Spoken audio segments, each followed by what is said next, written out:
What's up? Welcome to the Tedeschi Trucks Podcast. This is episode number 16, and I am Adam Choit. For now, to follow this show, it's at Tedeschi Trucks Podcast on Instagram, and I'm at Adam Choit on Instagram as well if you want to follow me too. And of course, I have no affiliation with the band. This is not an official podcast or anything. I'm just a fan. And I'm guessing if you're listening to this, there's a good chance you are a fan of the band as well. Today's going to be another solo ep. And I was thinking what might be a good idea for an episode is something about Susan Tedeschi, the guitar player. And you know what's funny? I think about titling these. Episodes, and if I reference, Susan or Derek, I'm thinking, should I use their full names in the episode titles, or just refer to? Because anytime I refer to Derek or Susan on this podcast, unless otherwise noted, it's pretty obvious who I'm talking about. Of course, Derek Director Susan Tedeschi.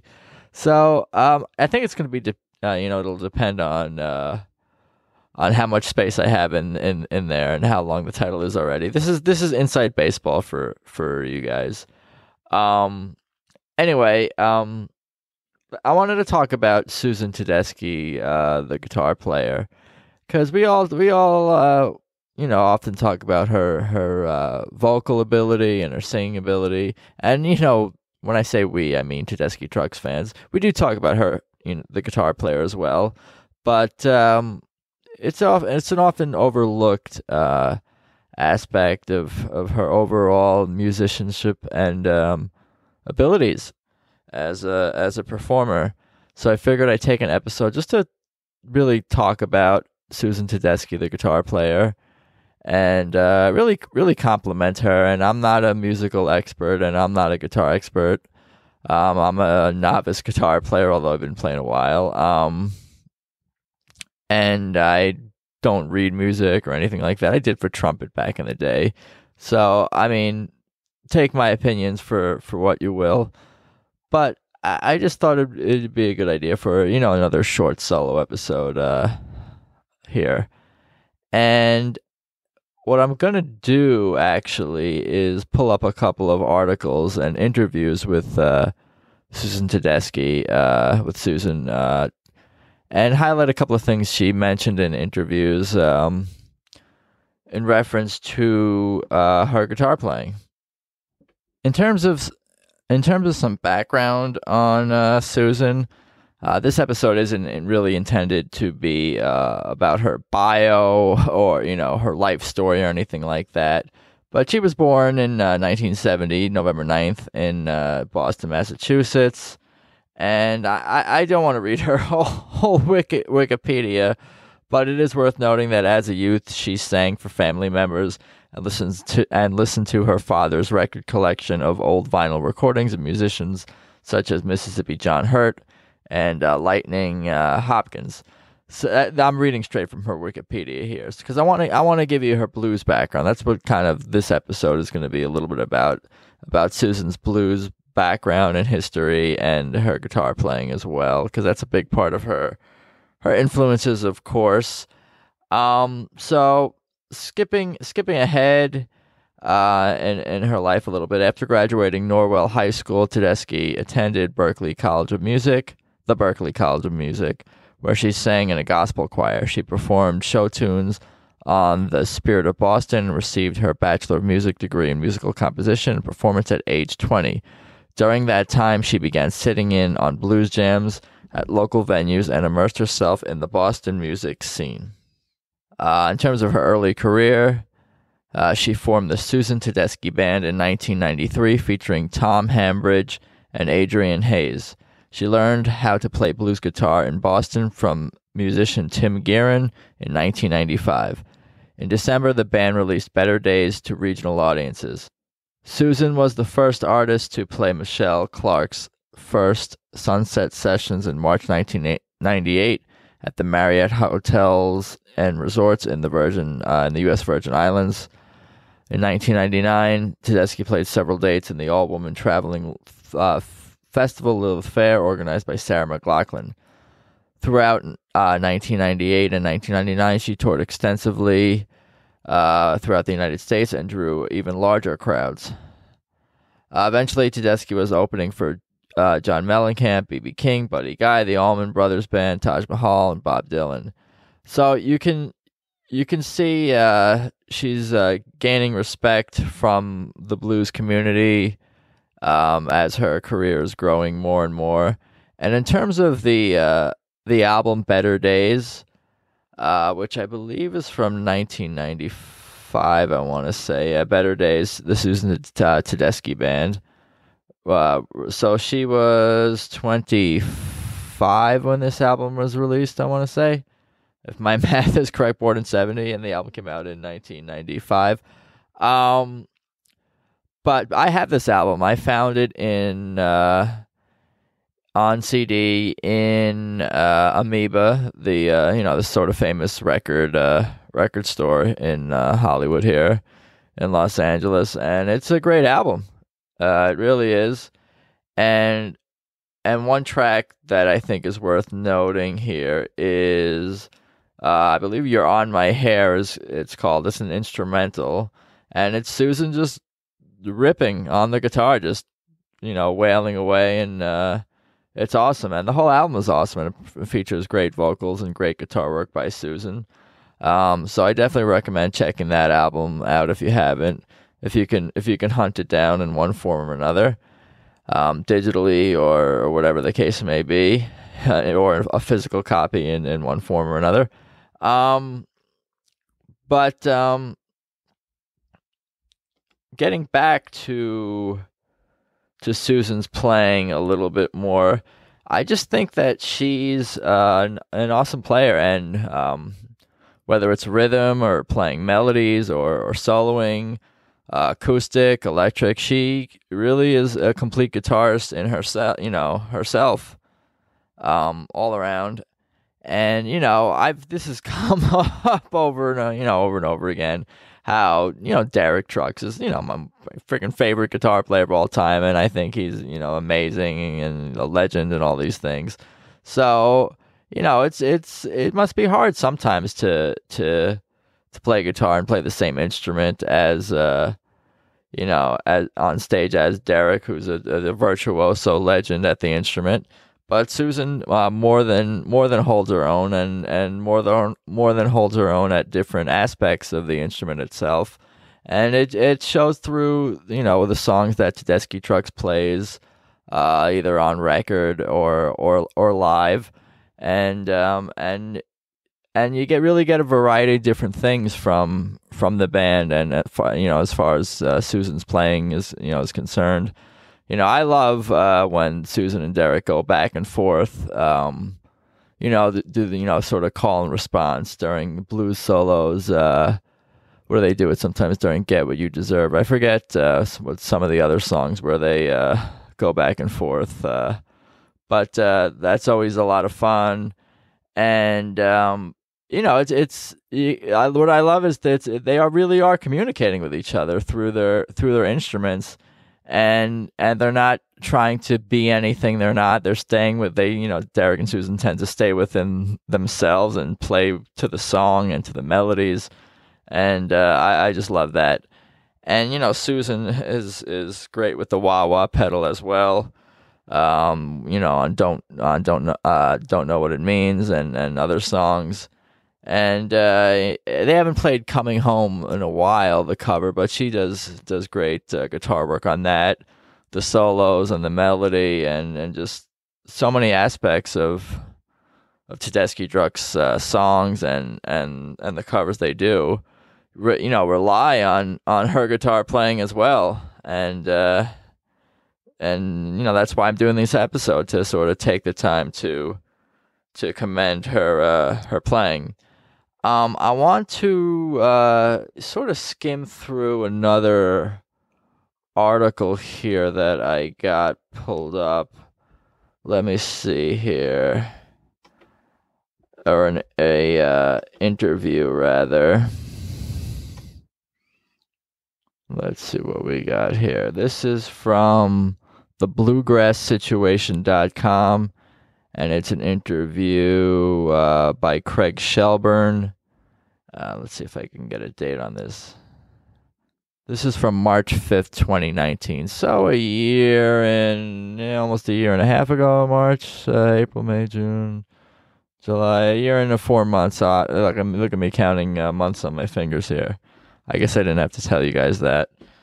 But I want to look through this interview because I think there were some things worth noting and reading to you guys about Susan as a guitar player. And this article isn't from that long ago. And I really was kind of scanning the internet for some interviews and some quotes about, Susan's blues influences and her guitar journey. So I was pretty open actually to different dates, but just to keep you guys in the loop, this one's from 2019. Okay, so I read that you started playing electric guitar in your 20s. Were you playing acoustic before that? That was the question from the author of this piece and the person interviewing Susan. His name was, of course, Craig Shelburne. But going back to the article here, I read that you started playing electric guitar in your 20s. Were you playing acoustic before that? And Susan answers, "Yeah, I played acoustic growing up, starting at 14 or 15. My dad gave me one of his old Martins when I was about 15 for Christmas one year, and I cried because I was so excited. I wrote a bunch of songs on that, and that's when I first started songwriting. I didn't play electric guitar until I was about 22 or 23. I had graduated college at 20, so I was out of college a couple of years before I even picked up a guitar other than acoustic. I was playing acoustic at shows, but it was more folky and songwritery kind of stuff." That's interesting because to hear about Susan's journey as a guitar player, that she wasn't really, playing electric guitar, and I'm sure she was rocking out on her acoustic guitar, but electric guitar is a different beast and a different animal in itself, and probably opened up a whole new world to her. And it's interesting to know that she had not even touched one until her early 20s. But moving on here, she goes on. She goes on and says, "Then I fell in love with the blues. I had some friends who used to play at Johnny D's in Somerville, Massachusetts every Sunday for the blues jam. They needed singers, so they asked me to come down, and then I realized, well, shoot, this would be a great place to try out playing the guitar. There weren't a lot of people there, and it was pretty chill, so that's what I did. I would go down and sing a few tunes, then I'd start playing rhythm. I never really soloed for the first couple of years on electric. I wanted to learn how to play rhythm and play along with stuff so I could try to accompany myself while singing. I played along with a lot of Freddie King and Johnny Guitar Watson and Otis Rush and Magic Sam, and I fell in love with the blues. I wore out Big Mama Thornton's Hound Dog record and Coco Taylor and all sorts of stuff. I fell in love with it, and then I realized this is what I want to do. I want to be Freddie King and Johnny Guitar Watson. It's funny because I did a tour with Etta James, and she asked me, 'Who are your influences? Who do you want to be?' I said, 'I want to be Johnny Guitar Watson.' And she said, 'Ah, that's who I want to be.'" Interesting stuff there for sure, and it's cool to hear about her blues background. And here she gets more into her playing here, so I figured this is also worth reading. So the interviewer asked, "For guitarists who you look up to, can you give advice on how to play tastefully?" Yeah. Well, this is Susan answering. "Yeah. Well, for one, don't play real loud unless you know what you're doing. A lot of people plow through as loud as they can. It's like, what are you doing? That's not music. You've got to blend with the people you're playing with. Another thing is to actually play along with records. I did that a lot, and it was very beneficial. I can't get over how much you can learn by playing along with records and listening. So that's pretty good advice. Another thing is try not to just play riffs. If you're trying to solo, don't be like, 'Oh, I love this riff, and I'm going to fit it in here.' Work on stuff and practice stuff, and then have it in your arsenal. But thinking about singing a melody, like you're trying to tell a story, if you're going to solo. I mean, I'm learning how to do all this stuff. I am by no means a badass guitar player. I always have so much to learn, and it's amazing being able to be in a band with Derek because he's one of the best." she is a humble woman, I will say that. And she is a badass guitar player. And it's interesting to hear her comments here about, riffs and melodies, because it seems to be a repeating theme. And it's funny because that's how I'm not a professional, but I can get stuck playing myself if I'm jamming along to a backing track or a song where I'm not thinking in terms of melodies. And, I would love to get into that aspect of playing more for sure. And that's even what Ori Naftali was talking about of Southern Avenue, the guitar player, was the whole idea with his mentor is playing melodies, and if singing the melody, then playing the melody, and it's just really thinking more musically, I suppose. Although that may sound obvious, but maybe not everyone's doing it as much as they should be or could be, or we as music fans would want musicians to do. But I think musically, as opposed to just singing an instrument and playing notes, or playing notes fast, or trying to I don't know what it is, but it's that was pretty articulate way to talk about to answer that question about how to play tastefully.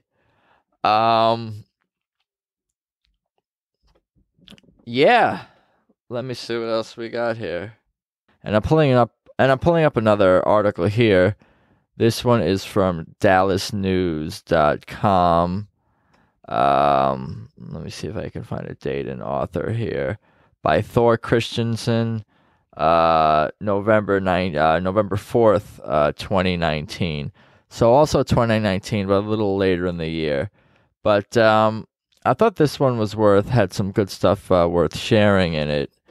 And this article is actually titled, let me see if I can, sorry, I'm clicking around here. This article is actually titled, Susan Tedeschi on Why the Blues Means a Lot to Her Right Now. We caught up with the veteran singer and guitarist, Derek, of course, ahead of their arrival at the Majestic Theater. Of course, in Dallas, I believe. So they asked Susan in this article, as someone who started out in musical theater, how did you get so good at playing the blues and soul music? And Susan answers, when I was 18 and going to the Berklee College of Music, I started singing in a 60-person gospel choir where almost everyone was African American. I grew up in a very white town, Norwell, Massachusetts, and it was very exciting seeing how people poured their whole heart and soul into it. Sometimes we would have guests like Shirley Caesar, who was incredible. She conducted that whole choir with her little pinky, and it really opened my eyes to see a strong woman being able to lead all these men, women, and children. Singing gospel made me feel like a badass. I was like, how am I, as a white girl, going to be a gospel singer? Then my friends were doing a blues jam, and they needed a singer, and I realized the blues and soul music was really close to gospel, so I really just fell in love with it, and started playing electric guitar, and I discovered people like Big Mama Thornton, Coco Taylor, Etta James, Johnny Guitar Watson, and B.B. King, all just playing the heck out of their guitar and singing their faces off. If it wasn't for blues and gospel, I don't think I would be who I am today. So it's just more cool stuff about Susan and her history as she delves a little bit deeper into it. The history here, and then they go on and ask her, since you emerged in the late '90s, more women seem to be playing the blues-based electric guitar. I'm thinking of young stars like Samantha Fish, Anna Popovich, Isla Tesler Mabi. I might be pronouncing that wrong, but and then anyway, Susan answers, when I was in college, I didn't know a lot of female guitar players. It was Bonnie Raitt, Joni Mitchell, Lita Ford, Joan Jett. Those were the only 4 women I can name. That's changing. I think that's true for every instrument. I think just getting to see women do it gives young women the idea that, hey, I can do that too. And YouTube has definitely changed the culture too. If you want to learn how to do something, you can just go to YouTube, and kids get the confidence to tape themselves and just put it out there. So I got one more article here I wanted to mention some things from, and it's from jambase.com from June 25th, 2018.